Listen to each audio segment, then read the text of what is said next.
Merci à tous. D'abord, je voudrais remercier les organisateurs de m'avoir invité. Je n'ai pas préparé une intervention très organisée avant, puisque un rôle de grand témoin, c'est d'écouter, d'essayer de réagir. J'ai trouvé que je suis vraiment ravi d'être venu. Je trouve que toute la journée était d'un très bon niveau, que c'est très important que des institutions comme celle que je représente soient à l'écoute de ce genre de colloque. Je vais peut-être dire 2 mots de l'institution que je représente. Je suis membre du CGER, le Conseil général de l'alimentation, agriculture et espaces ruraux. Joue un rôle à la fois d'inspection générale du ministère, mais aussi de conseil sur les politiques publiques. Il fait de la prospective. Par exemple, j'ai moi-même été mobilisé par Stéphane Le Foll quand il avait, en 2015, demandé au CGER de faire un travail de fond sur les contributions possibles de l'agriculture et de la forêt à la lutte contre le changement climatique. Donc on avait travaillé, toute une équipe de membres du CGER, sur ces questions, et qui avait un travail qui a été utile, parce qu'il a été porté au Conseil des ministres européens, et qu'il a un peu aidé à l'émergence du 4 promille qui a été lancé à la COP21. Donc un travail de conseil, de réflexion prospective. Nous ne sommes pas l'administration du ministère de l'Agriculture qui décide des choses. Donc je ne suis pas, par exemple, je ne serai pas du tout sur la négociation de la PAC future, même si je vais peut-être dire 2 mots sur les politiques publiques, bien sûr. Mais on est dans un travail de conseil, et ensuite l'administration fait ce qui lui semble bon ou non de faire.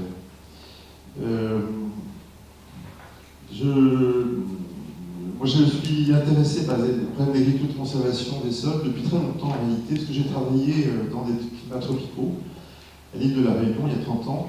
On pouvait perdre 20 cm de sol en un seul cyclone, et donc il y avait des problèmes. Et on a donc essayé de trouver des solutions. Et à l'époque, on avait la chance d'avoir un ingénieur agronome du CIRAD qui s'appelait Roger Michon, avec qui on a réussi à inventer des choses. On a aidé des groupes d'agriculteurs à se constituer pour transformer des systèmes qui étaient certainement non durables en des systèmes beaucoup plus durables. On a fait l'agriculture de conservation des sols, mais aussi l'agroforesterie, la ligne de niveau, etc. Et dans une approche groupée de territoire, parce qu'on a quand même des effets bien meilleurs quand c'est tout un ensemble d'agriculteurs qui s'engagent sur un seul territoire. Il y a des effets de territorialisation qui, à mon avis, sont intéressants. Et puis, depuis au CGER, là, je remercie beaucoup la PAT qui nous a organisé une visite de terrain en septembre dernier. Et c'est un sujet qui nous paraît très important.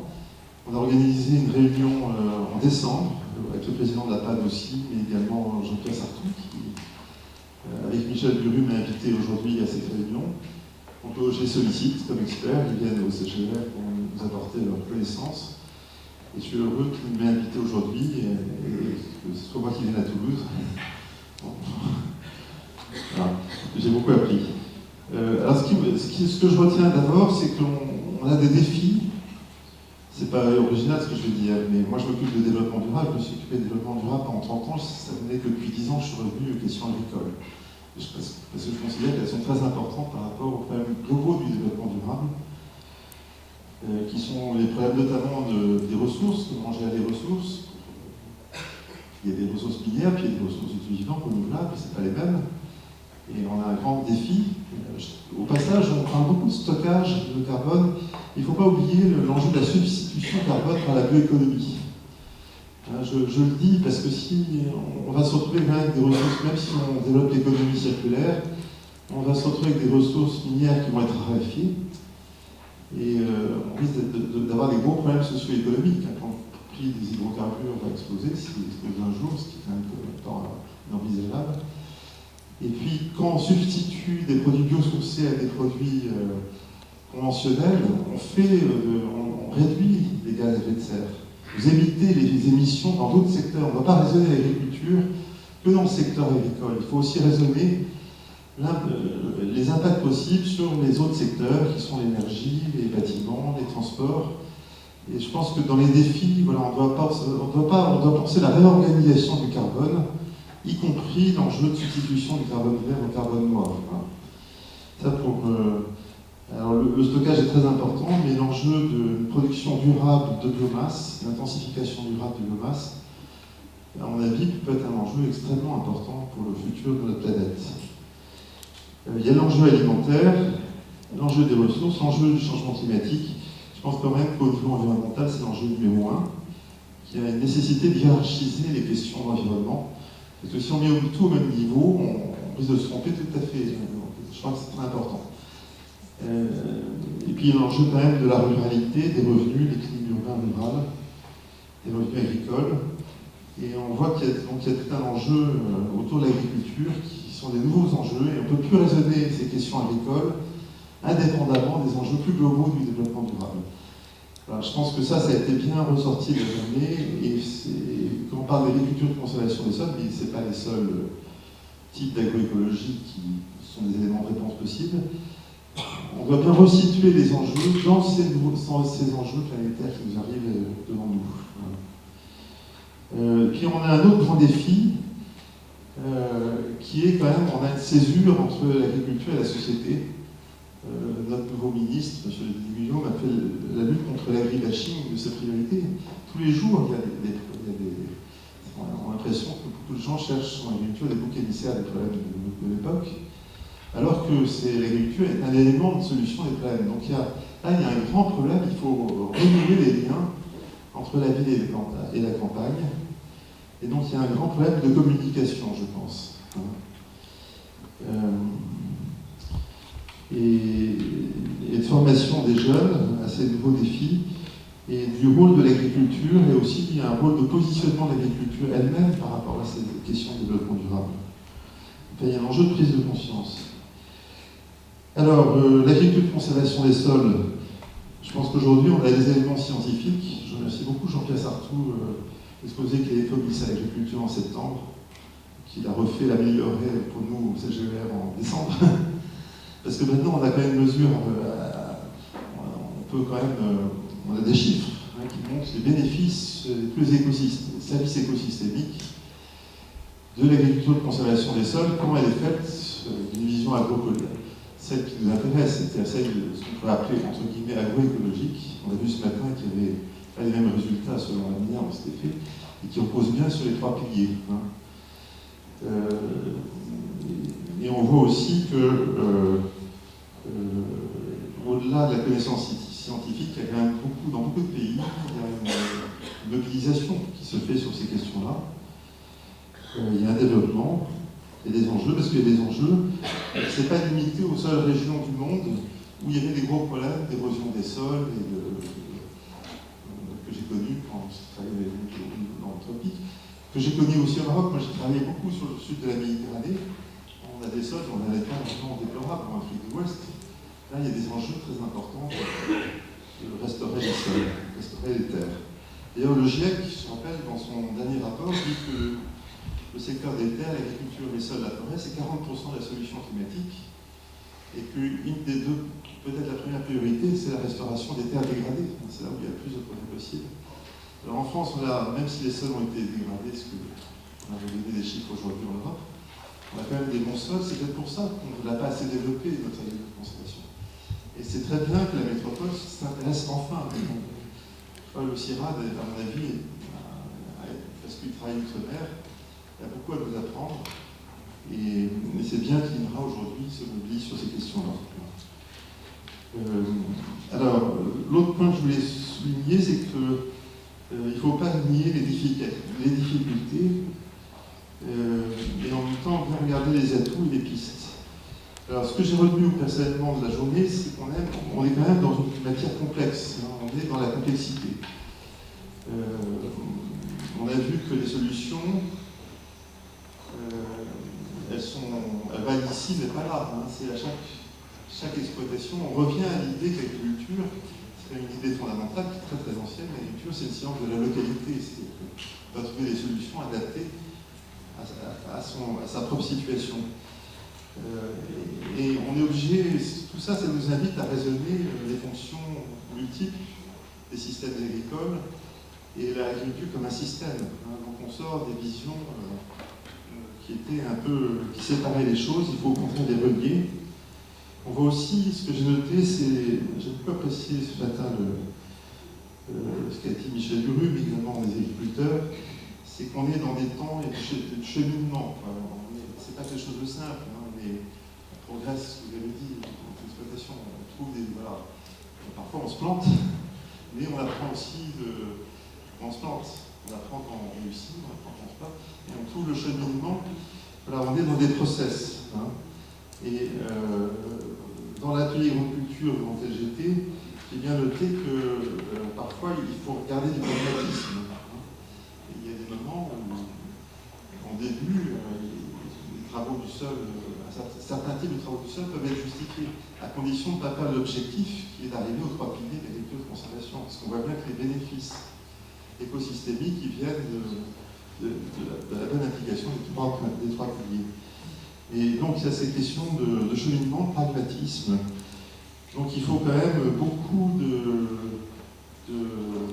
à la fois d'innovation, de détermination, de modestie, d'apprendre par soi-même. Et c'est vous les agriculteurs, vous êtes des agriculteurs-chercheurs. Hein, je pense que ce terme-là, agriculteur-chercheur, est le bon. Hein.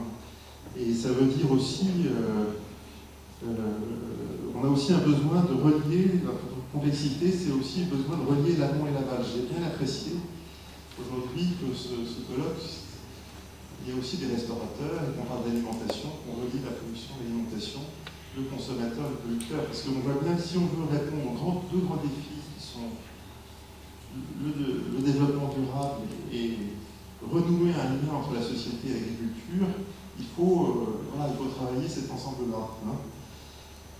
Alors les atouts par rapport à ça, c'est qu'il y a quand même un certain enthousiasme. Moi je suis frappé de l'engagement, tout ce que vous êtes, y compris les restaurateurs qui sont invités. Merci pour ce repas hier qui était vraiment formidable. Et pour l'œuvre pédagogique que vous faites autour. Hein. Mais il y a de l'enthousiasme et il faut porter cette parole et innover. Et donc finalement, c'est s'engager pour le bien commun. C'est parce qu'on s'engage pour le bien commun qu'on se mobilise. Parce que là, il y a des valeurs qui sont très importantes, hier, ce qu'on a entendu aujourd'hui, qui fait qu'on se mobilise. Parce qu'on pourrait dire, c'est compliqué, on prend des risques, on n'est pas rémunéré par des taxes carbone positives.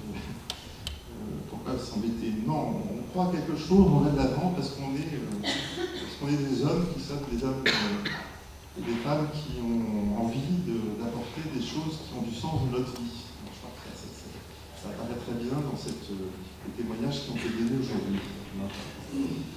Il me semble, je pense que l'idée, moi je me pose la question, c'est l'agriculture de conservation des sols, c'est un bon terme pour désigner ce dont on parle. Je suis très intéressé par le concept de santé unique qui a été mis en avant. Si on relie santé des sols, santé des végétaux, des animaux, des écosystèmes, santé des hommes, là c'est quelque chose qui peut parler énormément. Si on arrive à pousser cette idée d'une seule santé et que ce type d'agriculture, c'est un bénéfice pour la planète et pour chacun de nous consommateurs, là je pense que c'est quelque chose qui peut avoir beaucoup de poids. Donc je pense que c'est quelque chose à creuser. Creuser et la mettre en avant. Alors il y a la question des politiques publiques. Elle a été un peu abordée ce matin, elle a été abordée cet après-midi. Merci beaucoup à notre collègue suisse. Là. Moi, je pense qu'il faut qu'on prolonge les discussions ensemble sur ces questions-là. Je précise qu'au sein du CGER, on vient de créer, suite à peut-être nos 2 réunions qu'on a fait sur l'agriculture de conservation, vient de créer un groupe agronomie sol. C'est la première fois. Et c'est mon collègue Dominique Rollin, qui est quelque part dans la salle, je ne sais pas où il est, il est là, qui va présider ce groupe. Et ça, en soi, c'est assez significatif, à mon avis, que notre institution ait créé un groupe spécifique sur l'agronomie des sols, les sols vivants, parce que c'est un domaine qui n'a pas été pris autant en considération qu'il le méritait jusqu'à présent par des institutions comme la nôtre. Alors on a eu la chance d'avoir un ministre qui est très, très porté sur l'agroécologie avec Stéphane Le Foll, et quelques-uns dans ces institutions qui, par notre expérience de terrain, notamment ceux qui ont travaillé outre-mer, ont été amenés à s'y intéresser, on voit la mesure, l'importance, mais on est encore peu. Et voilà, donc il faut relier, et dans ces groupes, les acteurs de la recherche sont bienvenus, et il faut créer ce lien entre la recherche et la politique. Et donc je pense que c'est intéressant que le CGER ait créé ce nouveau groupe. Alors sur les politiques publiques, on a parlé d'un changement un peu de logiciel pour l'agriculture et la recherche. Parce que la recherche, le silo, ça ne marche plus. Il reste nécessaire, on a besoin de spécialistes dans tout. Et si on n'est plus pas capable de résoudre des systèmes, de voir que la science, c'est aussi la science par les agriculteurs, les chercheurs, relier la recherche dans les institutions, la recherche sur le terrain par les agriculteurs. Donc il y a des changements de paradigme nécessaires. C'est aussi vrai dans les politiques publiques, parce qu'on voit bien que le système qui est une vision d'un cahier des charges simple, d'une norme et puis d'un contrôle, son efficacité peut être faible. Il y a des rapports d'évaluation depuis de la PAC et des MEEC qui montrent même que c'est pas toujours magnifique. Il y a des progrès nécessaires. On a un petit problème, c'est que les règles de l'Union européenne reprennent, d'après ce que j'ai compris, je ne suis pas expert du sujet, mais l'OMC, les MEEC, c'est des compensations pour des pertes. Et ça, c'est paraît-il parce qu'on doit être conforme à l'OMC. Et le grand sujet, c'est pas ça, c'est la nécessité de changement, d'acceptation par l'agriculteur de prendre le risque du changement. C'est l'acceptation à changer. Et c'est accompagner la prise de risque pour réussir ces changements-là. Alors, bien sûr qu'il y a des groupes qui sont innovants, engagés, ceux-là, il faut les aider au maximum. Et il faut aussi pouvoir entraîner, avoir des effets de plus grande échelle et donc aider à des changements à plus grande échelle. Moi, quand j'étais à l'île de la Réunion, on avait suscité ça, et quand même avec une certaine réussite. Et on a besoin peut-être d'investir plus dans du soft pour accompagner ces groupes. Et également des aides à ces transitions qui sortent de cette logique uniquement constate du OMC pour aider, pour que l'agriculteur ait vraiment consentement à changer et arriver à des résultats qui peuvent être mesurés. Alors, moi, je demande à approfondir ce qui se fait en Suisse. C'est très important pour nous, pour la protection sur la PAC, voir ce qui est possible, pas possible, quels sont les coûts de transaction. Est-ce que, voilà. Et ça, je pense que vous êtes plus avancé que nous. Et il y a une réflexion qui est nécessaire. Et j'ai essayé de venir le 5 février, je crois que c'est ça, les prochaines réunions de la PAC, ça a été cité tout à l'heure. Voilà, il faut aller de l'avant dans cette réflexion. Et puis la dernière réflexion, c'est qu'on a parlé des paiements carbone. Alors c'est sûr que si on paye davantage un système vertueux qu'un système moins vertueux, on favorise la transition vers un système vertueux. En même temps, je me dis que je pense que quand il y a des risques, vraiment c'est nécessaire d'accompagner. Une fois que le système est en place, je pense que l'idéal, ce serait que ce soit le consommateur qui paye. Voilà, c'est un avis personnel. Je ne dis pas que c'est l'avis du ministère. On voit que l'agriculture biologique, elle se développe parce qu'il y a d'un côté de la transition, les consommateurs estiment que l'agriculture biologique est bonne pour la santé et est prêt à payer plus cher. Je pense que c'est quand même normal que le consommateur paye l'alimentation à un prix qui correspond à des enjeux d'intérêt privé et d'intérêt de bien public, du climat, bien public. Alors c'est très bien aujourd'hui de commencer avec des circuits courts comme on l'a vu avec le restaurant Gigot, je crois que c'est le nom. Je suis heureux d'apprendre qu'on a un à Paris, donc je vais pouvoir aller après Toulouse faire mon expérience à Paris. Mais je pense que là, s'il y a une bonne communication, si la société comprend les enjeux qui sont des enjeux de la santé unique, qui sont les enjeux du changement climatique, si on mesure vraiment, s'il y a la bonne communication, il y a un énorme enjeu de communication. Il y a un énorme enjeu d'innovation. Vous avez vu, il y a des choses qui sont celui qui est merci à Grosse Innovation nous permettent de voir cela. On voit qu'il y a des choses qui sont très intéressantes, qui peuvent germer.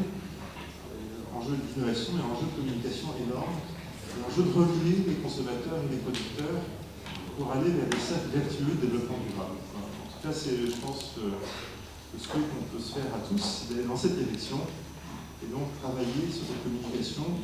Et puis c'est extrêmement important parce qu'aujourd'hui on est dans des sociétés où il y a beaucoup de fake news, on est plus dans l'émotion que dans la raison. Et c'est très important de faire tout ce qu'on peut chacun à notre niveau pour remettre un peu de sens et une bonne information. On ne peut pas rester dans des visions où c'est l'émotion qui décide, l'émotion liée à de mauvaises informations. Il faut de l'émotion fait partie de la vie, mais on doit aller vers plus de raison et l'émotion qui soit liée à la raison. Et donc il y a un travail énorme, je pense, d'information, de communication, de diffusion, et donc ce colloque-là y a contribué aujourd'hui. Ça n'est qu'une étape sur un long chemin. Et merci aux organisateurs.